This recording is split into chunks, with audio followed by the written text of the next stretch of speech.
శ్రీనిధిని తీసుకుంటాకి కారణం ఏంటి ఈ సినిమాలో? అంటే నాకు ఆ సినిమా చూసినప్పుడు కేజీఎఫ్ 1లో ఒక ఓల్డ్ సాంగ్, క్లబ్ సాంగ్లో, ఆ సాంగ్లో ఓల్డ్ రెట్రో స్టైల్లో ఉంది అమ్మాయి. యాక్చువల్గా 2కి వచ్చేసరికి మారిపోయింది మోడర్న్.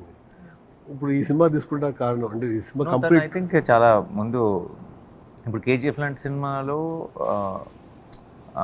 తనకి it's you know one big one commercial one kind of a film అండి అది. It's all about the hero and తను చాలా అందంగా ఆ సినిమాలో ఉంటే సరిపోతుంది కదా.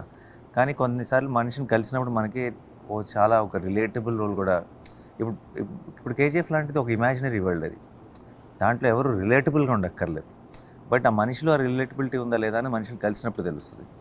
సో నాకు తన్ని కలిసినప్పుడు నేను తన ఇప్పుడు చేస్తున్న ఇంకో సినిమా పూజకి వెళ్ళాను. అప్పుడు తను కలిసినప్పుడు నాకు ఎందుకు చాలా రిలేటబుల్గా అనిపించింది. And I will always look for someone. మన కథలు జనరల్గా మన ఎంచుకునే కథలు ఎలా ఉంటాయంటే కొంచెం నేను ఇన్వాల్వ్ అవ్వగలిగే, అంటే నేను సినిమా చూస్తూ ఆ పాత్రలతో పాటు బాధపడి, లేదంటే ఆ పాత్రలతో పాటు టెన్షన్ పడగలిగే కథలను ఎంచుకుంటాను నేను. అంటే ఫీల్ అయిపోయి, అంటే ఇది సినిమా అని మర్చిపోయి మనం లోపలికి వెళ్ళగలిగే కథలు. అలాంటి కథల్లో ఆ రిలేటబుల్ యాక్టర్స్ని ఎంచుకోగలిగి ఉండాలి. నాకు ఆ క్వాలిటీ చాలా గట్టిగా అనిపించింది తన దగ్గర. అండ్ అప్పుడేమో అనుకోలేదు. బట్ తర్వాత శైలేష్ ఈ కథ చెప్తున్నప్పుడు తనకి నాకు మా ఇద్దరికి అనిపించింది తనైతే చాలా బాగుంటుంది. చాలా గుడ్ కాంప్లిమెంట్. నాన్నగారి దగ్గర నుంచి ఏంటంటే చాలా గుడ్ కాంప్లిమెంట్. ఎగ్జాక్ట్లీ, ఎందుకంటే చాలా ఎక్స్ప్లెయిన్ చేశారు మీ గురించి నువ్వు మాట్లాడిన దానికన్నా.